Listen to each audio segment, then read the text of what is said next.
Hello everyone, आप सबके हमारे क्लास टेस्ट क्विज पे स्वागत है। आज हमारे पास टॉपिक अवेलेबल है टेलीस्कोप और सिंपल टेलीस्कोप का। हम देखेंगे कंपैरेटिव स्टडी, जिसमें हमारे पास सबसे पहले आ जाएगा एस्ट्रोनॉमिकल टेलीस्कोप और सेकंड हमारे पास आ जाएगा सिंपल टेलीस्कोप। हमने प्रीवियस क्लास में डेरिवेशन पे ये देखा था कि एस्ट्रोनॉमिकल टेलीस्कोप को मैग्निफिकेशन कैसे फाइंड करते हैं। अगर आपको याद हो तो होगा मैग्निफिकेशन कैसे फाइंड करते हैं, उस समय हमने लिखा था capital M equals to beta by alpha.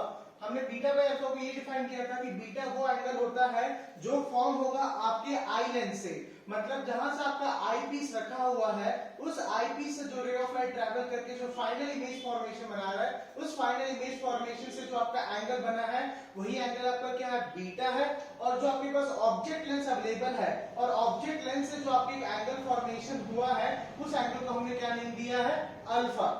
आज की क्लास में हम कंपैरेटिव स्टडी में ये देखेंगे कि सिंपल टेलीस्कोप और एस्ट्रोनॉमिकल टेलीस्कोप, हालांकि दो डिफरेंट टेलीस्कोप्स हैं, दोनों का पर्पस काफी डिफरेंट है, दोनों का फोकल लेंथ भी काफी ज्यादा डिफरेंस में क्रिएट होता है। लेकिन ऐसा कौन सा फैक्टर है जिससे हम बोल सकते हैं कि दोनों का जो एक कैटेगरी जो फॉल इन होता है, दोनों का कैटेगरी सेम फॉल इन होगा, वो आपका हो जाएगा टेलीस्कोप पे।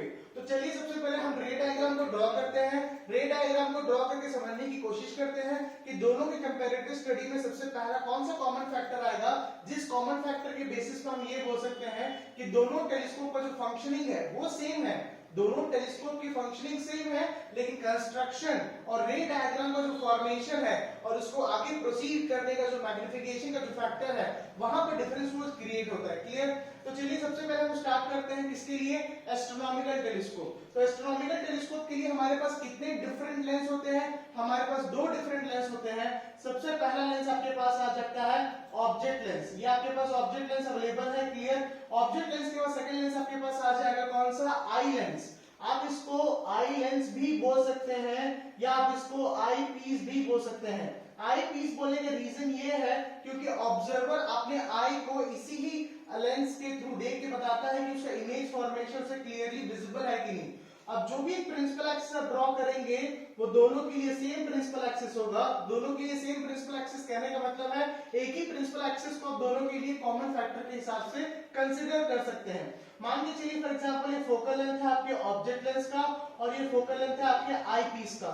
एग्जामिनेशन पॉइंट ऑफ व्यू से याद रखिएगा, जब भी एग्जामिनर आपके पेपर को इवैल्यूएट करेगा तो आंसर स्क्रिप्ट को इवैल्यूएट करते समय उसको ब्रेन में सबसे पहला पॉइंट ये आता है कि दोनों का फोकल लेंथ सेम तो नहीं है। किसके किसके फोकल लेंथ की बात कर रहे हैं हम बात कर रहे हैं ऑब्जेक्ट लेंस जो आपके पास सबसे पहले अवेलेबल है, और सेकंड आपके पास आ जाएगा आई पीस। इसको आप आई पीस भी बोल सकते हैं या इसको आप आई लेंस भी बोल सकते हैं, मीनिंग वही है जो हम इसको आगे फर्दर कंस्ट्रक्ट करेंगे। दोनों का फोकल लेंथ सेम नहीं होगा। और सबसे एक इंपॉर्टेंट फैक्टर ये है जो आपको इसमें ध्यान ये देना है कि जो फोकल लेंथ होगा आई पीस का वो बहुत ज्यादा ग्रेटर होगा, much greater than focal length of object lens. इसका रीजन क्या होगा समझने की कोशिश कीजिए। मान लीजिए फॉर एग्जांपल आपके पास दो तरीके हैं इसमें रे डायग्राम को ड्रॉ करने के लिए। आप बोल सकते हैं कि एक रे ऑफ लाइट आ रही है किसी इंफिनिटी ऑब्जेक्ट से, वो आके कहां पर फॉल हुआ है, मेरे लेंस पे। या दूसरा तरीका ये हो सकता है, आप कंसीडर कर सकते हैं मेरे पास एक ऑब्जेक्ट रखा हुआ है, उस ऑब्जेक्ट से क्या कर रहा है, मेरा रे ऑफ लाइट क्या कर रहा है, पास हो रहा है। लेकिन याद रखिएगा आपको मिनिमम दो रे ऑफ लाइट को मिनिमम कंसीडर करना है। हालांकि बीम ऑफ लाइट आपकी फॉल होती है किसी भी लेंस का वो कन्वर्ज करके एक इमेज फॉर्मेशन का फॉर्म पे शो तो होता है, लेकिन हम यहाँ पे कितने रे ऑफ मिनिमम किसे करेंगे, दो को। दो इसलिए करेंगे कि उसका जो टॉप एपेक्स पॉइंट होगा और जो बॉटम पॉइंट होगा वो हमें जानना बहुत जरूरी है।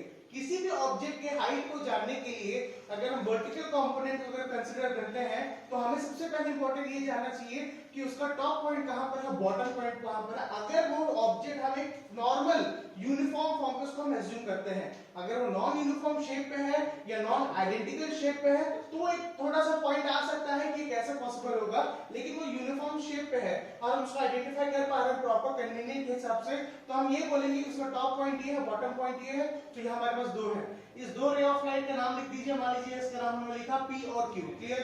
तो हमारे पास सबसे क्या होगा, ये क्योंकि हमारे पास एक डबल कन्वेक्स लेंस है तो डेफिनेटली इसका इमेज फॉर्मेशन होगा, रे ऑफ लाइट ट्रैवल करेगा, जैसे ये कहीं ना कहीं इसका इमेज फॉर्मेशन होगा, दोनों रे एक दूसरे से इंटरसेक्ट करेंगे।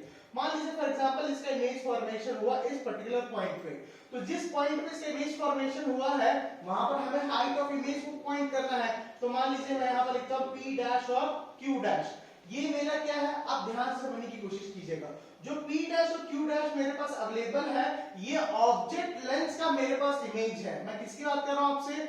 ऑब्जेक्ट लेंस का। ये आपका ऑब्जेक्ट है जिसके लेफ्ट हैंड साइड पे प्रिंसिपल एक्सिस के अबव हमने जो कंसीडर किया है, ऑब्जेक्ट लेंस का ये ऑब्जेक्ट है जो हमने लेफ्ट हैंड साइड पे प्रिंसिपल एक्सिस के अबव कंसीडर किया ऑब्जेक्ट लेंस के रेफरेंस पे, और ऑब्जेक्ट लेंस का ये इमेज है P डैश और Q डैश जो हमने राइट हैंड साइड कंसीडर किया प्रिंसिपल एक्सिस के बिलो पे। अब बात नेक्स्ट क्या आती है, जो आपका इमेज फॉर्मेशन हुआ है ऑब्जेक्ट लेंस से, वो इमेज इस पर्टिकुलर आई लेंस या आई पीस के लिए ऑब्जेक्ट जैसे क्रिएट होगा। आप मेरे पास समझ रहे हैं मैं क्या बोल रहा हूं आपसे? हम ये देख रहे हैं, हम ये डिस्कस कर रहे हैं कि जो हमारे पास इमेज फॉर्मेशन हुआ है इस पर्टिकुलर ऑब्जेक्ट का, अब यही इमेज फॉर्मेशन अब इमेज नहीं रहा, अब ये इमेज बनेगा मेरे आई लेंस के लिए ऑब्जेक्ट। अगर ये इमेज मेरे आई लेंस के लिए ऑब्जेक्ट बन रहा है तो सबसे पहले मैं क्या करूंगा, अब रे ऑफ लाइट कैसे ट्रैवल करेगी इसमें ध्यान दीजिएगा, क्योंकि यहाँ पर एक इंपॉर्टेंट फैक्टर ये आता है कि मेरा रे ऑफ लाइट कैसे ट्रैवल करेगा और इसको मैं कैसे कंसीडर करूंगा कि मेरा इमेज फॉर्मेशन किस पर्टिकुलर पॉइंट पे हो रहा है और मैं इमेज फॉर्मेशन को कैसे ध्यान से देखूंगा। देखिए फॉर एग्जांपल मान लीजिए इस पर्टिकुलर पॉइंट पे मेरा फाइनल इमेज फॉर्मेशन हुआ है और फाइनल इमेज फॉर्मेशन को मैंने टर्मिनोलॉजी में नेम दिया है P डबल डैश और Q डबल डैश। क्लियर? अब देखिए ध्यान से कि मेरे पास ऑब्जेक्ट का और इमेज का है, तो सबसे पहले मेरा ऑब्जेक्ट क्या हो जाएगा, P और Q। जहां इंफिनिटी से मेरी रे ऑफ लाइट आ रही है, ये P और Q मेरे पास एक ऑब्जेक्ट है जो ये सबसे पहले ऑब्जेक्ट लेंस से कन्वर्ज हुआ, पहला इमेज फॉर्मेशन बना P डैश Q डैश। यही इमेज फॉर्मेशन इस आई लेंस के लिए क्या हो जाएगा, ऑब्जेक्ट क्रिएट होगा, लेकिन ये प्रिंसिपल एक्सिस के बिलो रखा है। ये पूरे साइन कन्वेंशन के रूल्स को वॉयलेट कर रहा है। कैसे? साइन कन्वेंशन का रूल ये बोलता है कि आप हमेशा ऑब्जेक्ट को एक लेंस के लेफ्ट हैंड साइड रखेंगे और प्रिंसिपल एक्सिस के अबव रखेंगे। ये हालांकि प्रिंसिपल एक्सिस मतलब प्रिंसिपल एक्सिस पे रखा हुआ है, लेकिन लेफ्ट हैंड साइड की लेफ्ट पे भी है, किसके, हम पर्टिकुलर ऑब्जेक्ट लेंस के, लेकिन ये आपके प्रिंसिपल एक्सिस के बिलो है। ये आपके आई पीस के लेफ्ट हैंड साइड भी है, प्रिंसिपल एक्सिस पे ही है, लेकिन एक रूल को ये वॉलिडेट कर रहा है क्या, ये प्रिंसिपल एक्सिस के बिलो है, तो भी हम इसको कंसीडर कर सकते हैं। मान लीजिए आपका आई पीस फॉर एग्जांपल यहाँ पर रखा हुआ है, ये आपका आई बना हुआ है, ये मेरा आई पीस है। क्लियर? अब आप मान के चलिए कि जो मेरा इमेज फॉर्मेशन होगा इससे मेरे को आप फॉर्म करना है कि क्या ही एंगल बन सकता है और किसको मैं कंसीडर करके आगे फर्दर आगे मैं क्रॉस कर सकता हूं। तो सबसे पहले देखिए मैं यहाँ पर दो एंगल को कंसीडर करूंगा। सबसे पहले यहाँ पर ये एंगल आ जाएगा, ये एंगल होगा आपका बीटा और ये एंगल आपको हो जाएगा अल्फा। बीटा कौन सा एंगल हमने बताया था, बीटा वो एंगल था जो आपका इमेज फॉर्मेशन हुआ था। ध्यान से समझने की कोशिश कीजिएगा, बीटा वो एंगल है जो आपका इमेज फॉर्मेशन करने के लिए रिस्पांसिबल है, अल्फा वो एंगल है जो आपका ऑब्जेक्ट से आपके इमेज फॉर्मेशन जो कंसीडर किया जा रहा है। आया समझ पे? अब चलिए आगे फर्दर बढ़ते हैं। आगे की स्टडी पे हमने ये समझा कि हमारे पास जो ट्रायंगल होगा, जो ट्रायंगल अवेलेबल होगा, उस ट्रायंगल के हिसाब से हमको आगे फर्दर स्टडी करनी है। जैसे मान लीजिए ऑप्टिक सेंटर से पास हो रहा है, इसको हम मान के चलते हैं ये ऑब्जेक्ट लेंस है तो इसको हम ओ मेंशन दे देते हैं। क्लियर? और ये हमारे पास आई लेंस है इसलिए हम इसको ओ ई मेंशन दे देते हैं। तो देखिए हमारे पास कितने ट्रायंगल अवेलेबल होंगे, दो ट्रायंगल अवेलेबल होंगे। एक हमारा ट्रायंगल बन जाएगा, कौन सा ट्रायंगल बनेगा, एक हमारे पास ट्रायंगल बनेगा ओ ओ और दूसरा बनेगा क्यू डैश पी डैश, और एक और ट्रायंगल हमारे पास क्या बनेगा, ट्रायंगल हमारे पास बनेगा ओ ई। कौन सा ट्रायंगल बनेगा, O E Q dash P dash. Clear? आया समझ पे? अब इसमें देखिए ध्यान से कि हमारे पास क्या कॉमन फैक्टर क्या हो सकता है। हमें 10 बीटा और 10 अल्फा की वैल्यू को कंपेयर करके आगे बढ़ना है। अगर मैं इस केस में 10 अल्फा लेके चलता हूं और 10 बीटा लेके चलता हूं, तो मेरा सबसे पहला कंसीडर स्टडी क्या होगा, मैं कंसीडर स्टडी में ये बोलने की कोशिश करूंगा कि 10 बीटा की वैल्यू, 10 बीटा की वैल्यू ये ऑलमोस्ट सिमिलर होगी किसकी वैल्यू से, बीटा से, और 10 अल्फा की वैल्यू ऑलमोस्ट सिमिलर होगी किससे, अल्फा से। ये कब पॉसिबल होगा, ये कंडीशन हम कब बोल सकते हैं कि ये कंडीशन मेरा फुलफिल हुआ, ये तब होगा जब आप बोलेंगे कि अल्फा और बीटा मेरे क्या है, दोनों स्मॉल एंगल्स हैं। अल्फा और बीटा मेरे क्या है, दोनों स्मॉल एंगल्स हैं। तो इस केस को हम फर्दर आगे लेके चलते हैं, आगे डिराइव करते हैं, हमको एक फार्मूला मिलता है, उस फार्मूला से हम कंक्लूड करते हैं। लेकिन अब मैं बात कर रहा हूं दूसरे लेंस की। जो दूसरा लेंस हमारे पास अवेलेबल है वो कौन सा लेंस है, वो हमारे पास है सिंपल टेलीस्कोप। एस्ट्रोनॉमिकल टेलीस्कोप को तो हमको पता चला है कि एस्ट्रोनॉमिकल टेलीस्कोप को हम कैसे सॉल्व करेंगे और डिराइव कैसे करेंगे, ये हमने प्रीवियस क्लास में अच्छे से पढ़ा था। अब सिंपल टेलीस्कोप क्या बोलता है, सिंपल टेलीस्कोप को नॉर्मल फॉर्म में क्या बोलते हैं, सबको पता है, हम सब यूज करते हैं सिंपल टेलीस्कोप को।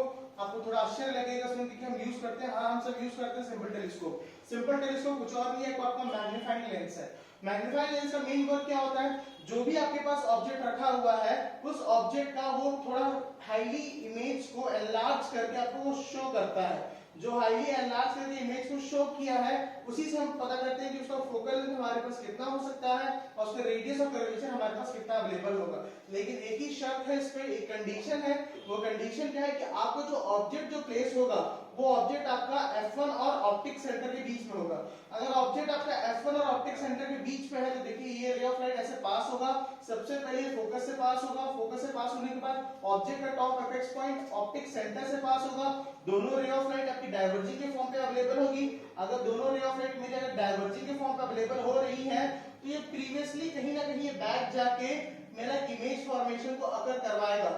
अगर प्रीवियसली कहीं ना कहीं बैक जाके मेरा इमेज फॉर्मेशन बना रहा है तो यही इमेज फॉर्मेशन हो जाएगा। मान लीजिए ए और बी एच ओ है और ये ए डैश बी डैश और एच आई हो जाएगा। क्लियर? तो अब देखिए सबसे पहले कंपैरेटिव स्टडी में हमारे पास सबसे पहला क्या कंपैरेटिव फैक्ट आया, जो मेरे पास ऑब्जेक्ट रखा हुआ है, जो मैं ऑब्जेक्ट की बात कर रहा हूं, चाहे मैं एस्ट्रोनॉमिकल टेलीस्कोप की बात करूं, क्लियर, एस्ट्रोनॉमिकल टेलीस्कोप की बात करूं, चाहे मैं सिंपल टेलीस्कोप की बात करूं, दोनों पे ऑब्जेक्ट का प्लेसमेंट देखिए कहां पर है, लेफ्ट हैंड साइड पे है। हां आप बोल सकते हैं कि सर ये तो बिलो द प्रिंसिपल एक्सिस है, अबव द प्रिंसिपल एक्सिस है, लेकिन देखिए ध्यान से आई पीस रखा हुआ है ऊपर, तो आई पीस अब ध्यान दे रहा है नीचे। अगर आई पीस पर ऊपर रखा हुआ नीचे ध्यान दे रहा है तो ऑब्वियसली मेरे पास प्लस पॉइंट क्या बन जाएगा, ये तो मेरे लिए अबव द प्रिंसिपल एक्सिस हुआ ना।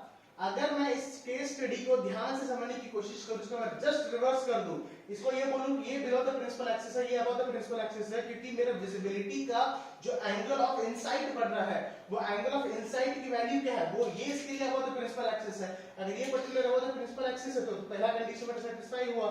दूसरा कंडीशन क्या है, मेरा जो इमेज फॉर्मेशन होना चाहिए वो क्या होना चाहिए, वो होना चाहिए वर्चुअल और इरेक्ट।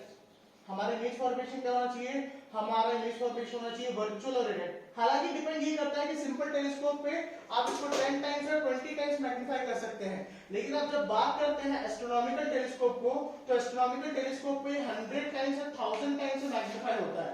100 टाइम्स या 1000 टाइम्स क्या होता है आपका मैग्नीफाई होता है। आया समझ पे? अब ये जो 20 टाइम्स और 30 टाइम्स मैग्निफिकेशन है इसमें रिस्ट्रिक्शन फैक्टर ये है, रिस्ट्रिक्शन फैक्टर ये बताता है कि ये फोकल लेंथ यानी कि फोकस और ऑप्टिक सेंटर के कहीं बीच में ही आपको ऑब्जेक्ट को प्लेस करना कंपलसरी है। ऑप्टिक सेंटर फोकस के कहीं बीच में आपको ऑब्जेक्ट प्लेस करना कंपलसरी है, उसके अलावा कहीं भी ऑब्जेक्ट को प्लेस करेंगे तो आपको ये कंडीशन जो है, कौन सी कंडीशन, वर्चुअल और इरेक्ट इमेज का जो कंडीशन है, वर्चुअल और इरेक्ट इमेज का जो कंडीशन है, ये आपको ये कंडीशन सेटिस्फाई नहीं कर पाएगा। आया आपको समझ पे? अब चलिए हम देखते हैं थर्ड कंडीशन हमारे पास क्या अवेलेबल है। थर्ड कंडीशन आपको बोलता है कि आपके पास हाईली एनलार्ज इमेज आपको मिलना चाहिए। हम किसकी बात कर रहे हैं, हम बात कर रहे हैं हाईली एनलार्ज इमेज की। अब हाईली एनलार्ज इमेज से क्या मतलब है, हाईली एनलार्ज इमेज को हम कैसे सेटिस्फाई कर सकते हैं यहाँ पर। अब आप इसको देखिए, समझने की कोशिश कीजिएगा ध्यान से।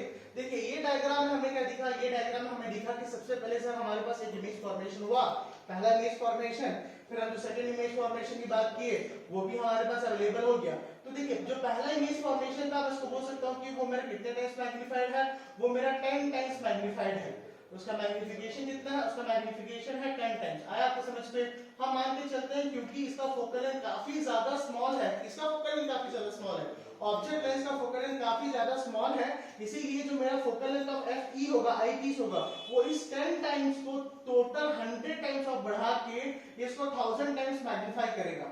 तो बात किसकी है, बात इसकी 1000 टाइम्स मैग्नीफाई की नहीं है, बात आ रही है हमारी फोकल लेंथ की।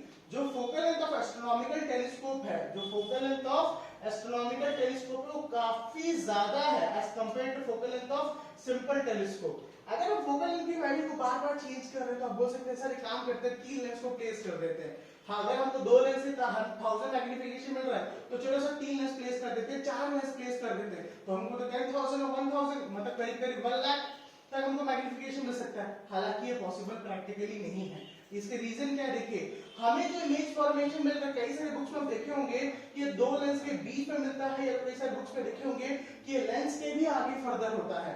तो बात ये आ जाती है ना कि अगर आप 2 से 3 लेंस को अगर प्लेस करते हैं तो इतना ज्यादा मैग्नीफाई हो जाएगा कि इमेज आपको दिखेगा लेकिन वो ब्लर दिखेगा।